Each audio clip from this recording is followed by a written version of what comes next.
ओम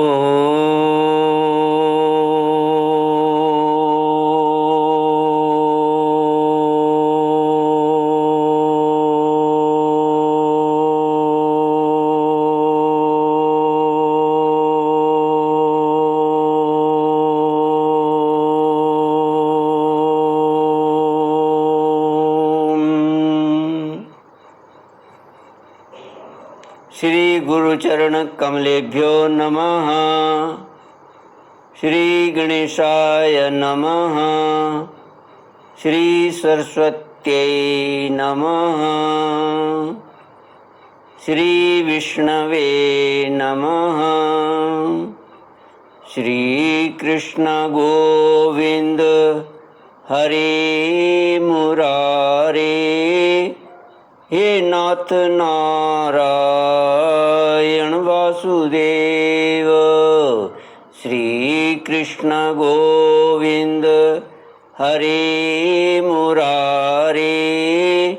हे नाथ नारायण वासुदेव।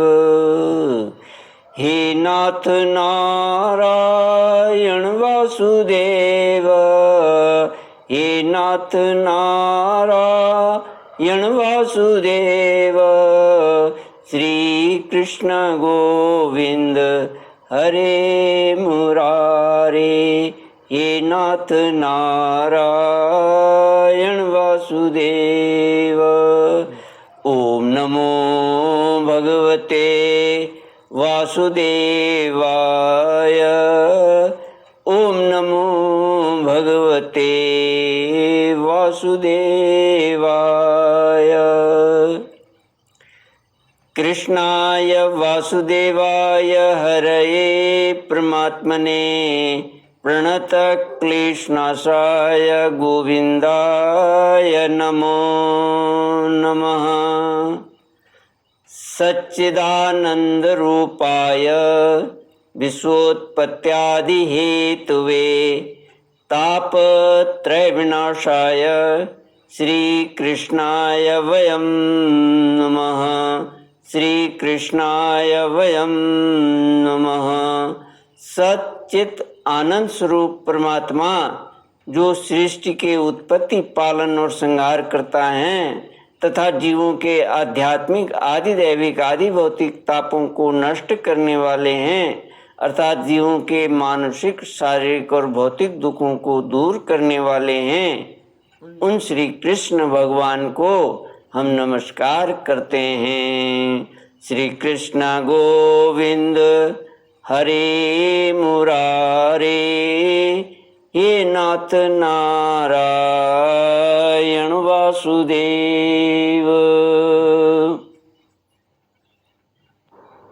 श्रीमद्भागवत चतुर्थ स्कंद द्वाविंशोऽध्यायः।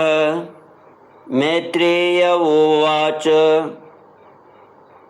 जनेषु प्रगृह्णत्स्वेवं पृथुं पृथुलविक्रमं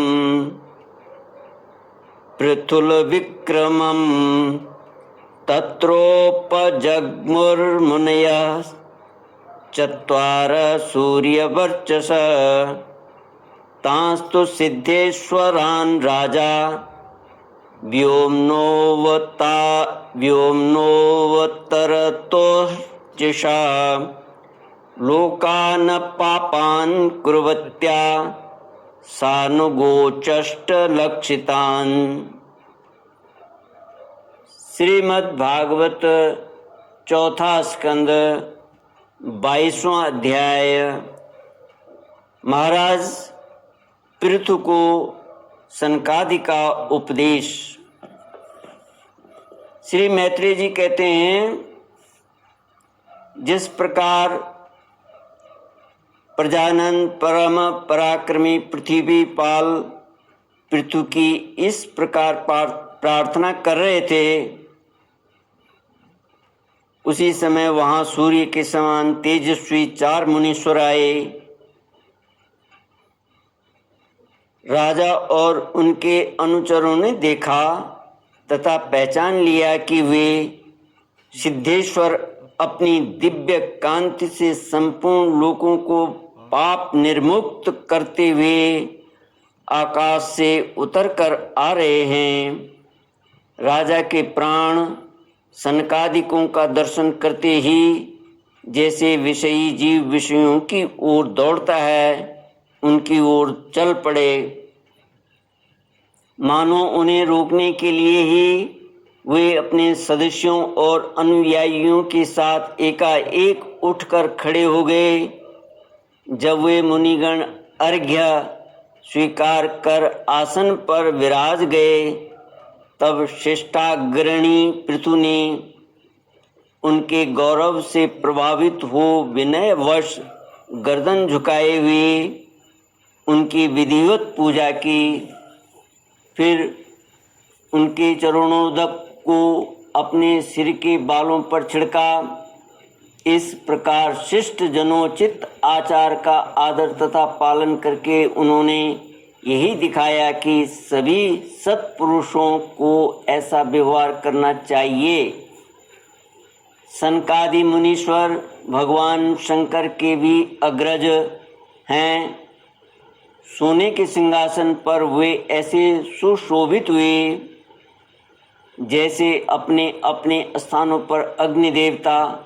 महाराज पृथु ने बड़ी श्रद्धा और संयम के साथ प्रेम पूर्वक उनसे कहा। पृथु जी ने कहा, मंगल मूर्ति मुनीश्वरों, आपके दर्शन तो योगियों को भी दुर्लभ हैं। मुझसे ऐसा क्या पुण्य बना है जिससे स्वतः आपका दर्शन प्राप्त हुआ है, जिस पर ब्राह्मण अथवा अनुचरों के सहित श्री शंकर या विष्णु भगवान प्रसन्न हों। उसके लिए इहलोक और परलोक में कौन सी वस्तु दुर्लभ है। इस दृश्य प्रपंच के कारण महत्त्वादि यद्यपि सर्वगत हैं, तो भी वे सर्वसाक्षी आत्मा को नहीं देख सकते। इसी प्रकार यद्यपि आप समस्त लोकों में विचरते रहते हैं, तो भी अनधिकारी लोग आपको देख नहीं पाते। जिनके घरों में आप जैसे पूज्य पुरुष उनके जल, तृण, पृथ्वी, गृहस्वामी अथवा सेवकादि किसी अन्य पदार्थ को स्वीकार कर लेते हैं, वे गृहस्थ धनहीन होने पर भी धन्य हैं। जिन घरों में कभी भगवत भक्तों के परम पवित्र चरणोदक के छींटे नहीं पड़े, वे सब प्रकार की रिद्धि सिद्धियों से भरे होने पर भी ऐसे वृक्षों के समान हैं कि जिन पर सांप रहते हैं। मुनीश्वरों, आपका स्वागत है। आप लोग तो बाल्यावस्था से ही मुमुक्षुओं के मार्ग का अनुसरण करते हुए एकाग्र चित्त से ब्रह्मचर्य आदि महान व्रतों का बड़ी श्रद्धा पूर्वक आचरण कर रहे हैं। स्वामियों, हम लोग अपने कर्मों के वशीभूत होकर विपत्तियों के क्षेत्र रूप इस संसार में पड़े हुए केवल इंद्रिय संबंधी भोगों को ही परम पुरुषार्थ मान रहे हैं। सो क्या हमारे निस्तार का भी कोई उपाय है? आप लोगों से कुशल प्रश्न करना उचित नहीं है, क्योंकि आप निरंतर आत्मा में ही रमण करते हैं। आप में यह कुशल है और यह अकुशल है, इस प्रकार की वृत्तियां कभी होती ही नहीं हैं। आप संसारानल से संतप्त जीवों के परम सुहृद हैं। इसलिए आप में विश्वास करके मैं यह पूछना चाहता हूँ कि इस संसार में मनुष्य का किस प्रकार सुगमता से कल्याण हो सकता है। यह निश्चय है कि जो आत्मवान धीर पुरुषों में आत्मा रूप से प्रकाशित होते हैं और उपासकों के हृदय में अपने स्वरूप को प्रकट करने वाले हैं, वे अजन्मा भगवान नारायण ही अपने भक्तों पर कृपा करने के लिए आप जैसे सिद्ध पुरुषों के रूप में इस पृथ्वी पर विचरा करते हैं। श्री कृष्ण गोविंद हरे मुरारी, हे नाथ नारायण वासुदेव। श्री मैत्रेय जी कहते हैं, राजा पृथु के ये युक्त युक्त गंभीर परिमित और मधुर वचन सुनकर श्री सनत कुमार जी बड़े प्रसन्न हुए और कुछ मुस्कराते हुए कहने लगे। श्री सनत कुमार जी ने कहा, महाराज, आपने सब कुछ जानते हुए भी समस्त प्राणियों के कल्याण की दृष्टि से बड़ी अच्छी बात पूछी है। सच है, साधु पुरुषों की बुद्धि ऐसी ही हुआ करती है। सत्पुरुषों का समागम श्रोता और वक्ता दोनों को ही अभिमत होता है, क्योंकि उनके प्रश्नोत्तर सभी का कल्याण करते हैं। राजन, श्री मधुसूदन भगवान के चरण कमलों के गुणानुवाद में अवश्य ही आपकी अविचल प्रीति है। हर किसी को इसका प्राप्त होना बहुत कठिन है, और प्राप्त हो जाने पर यह हृदय के भीतर रहने वाले उस वासना रूप मल को सर्वथा नष्ट कर देती है, जो और किसी उपाय से जल्दी नहीं छूटता। शास्त्र जीवों के कल्याण के लिए भली भांति विचार करने वाले हैं। उनमें आत्मा से भिन्न देह आदि के प्रति वैराग्य तथा अपने आत्मस्वरूप निर्गुण ब्रह्म में सुदृढ़ अनुराग होना, यही कल्याण का साधन निश्चित किया गया है। शास्त्रों का यह भी कहना है कि गुरु और शास्त्र के वचनों में विश्वास रखने से, भागवत धर्मों का आचरण करने से, तत्व जिज्ञासा से, ज्ञान योग की निष्ठा से, योगेश्वर श्री हरि की उपासना से, नित्य प्रति पुण्य कीर्ति श्री भगवान की पावन कथाओं को सुनने से, जो लोग धन और इंद्रियों के भोगों में ही रहते हैं, उनकी गोष्ठी में प्रेम न रखने से, उन्हें प्रिय लगने वाले पदार्थों का आसक्ति पूर्वक संग्रह न करने से, भगवत गुणामृत का पान करने के सिवा अन्य समय आत्मा में ही संतुष्ट रहते हुए एकांत सेवन में प्रेम रखने से, किसी भी जीव को कष्ट न देने से, निवृत्ति निष्ठा से, आत्महित का अनुसंधान करते रहने से, श्री हरि के पवित्र चरित्र रूप श्रेष्ठ अमृत का आस्वादन करने से, निष्काम भाव से, यम नियमों का पालन करने से, कभी किसी की निंदा न करने से, योग क्षेम के लिए प्रयत्न न करने से, शीतोष्ण आदि द्वंद्वों को सहन करने से, भगवत भक्तजनों के कानों में सुख देने वाले श्री हरि के गुणों का बार बार वर्णन करने से और बढ़ते हुए भक्ति भाव से मनुष्य का कार्य कारण रूप संपूर्ण जड़ प्रपंच से वैराग्य हो जाता है और आत्मस्वरूप निर्गुण पर ब्रह्म में अनायास ही उसकी प्रीति हो जाती है। पर ब्रह्म में सुदृढ़ प्रीति हो जाने पर पुरुष सद्गुरु की शरण लेता है। फिर ज्ञान और वैराग्य के प्रबल वेग के कारण वासना शून्य हुए अपने अविद्यादि 5 प्रकार के क्लेशों से युक्त अहंकारात्मक अपने लिंग शरीर को वह उसी प्रकार भस्म कर देता है जैसे अग्नि लकड़ी से प्रकट होकर फिर उसी को जला डालती है। इस प्रकार लिंग देह का नाश हो जाने पर वह उसके कर्तृत्वादि सभी गुणों से मुक्त हो जाता है।